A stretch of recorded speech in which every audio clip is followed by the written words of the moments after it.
Welcome back. In this video I will guide you how to type 4 in Word. To type 4th in Microsoft Word so that the 4th automatically moves to the top like superscript, and this 40 you can see a few different methods to do that. So type 4 th on your keyboard and press the space bar or enter key. Word will instantly shrink the th and move it up to the top.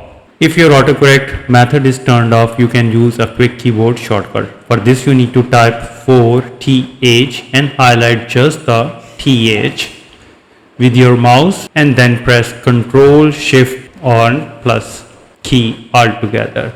And here you can see that superscript is enabled. So this is the Control key and this is the Shift key and this is the equal or plus key. You need to press these keys all together to make it superscript.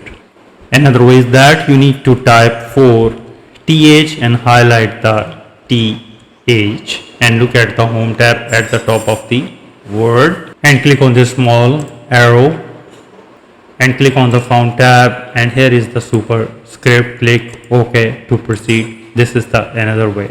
So with these methods you can easily type 4th in Word document. If you think this video is helpful, please support my channel. Thanks for watching.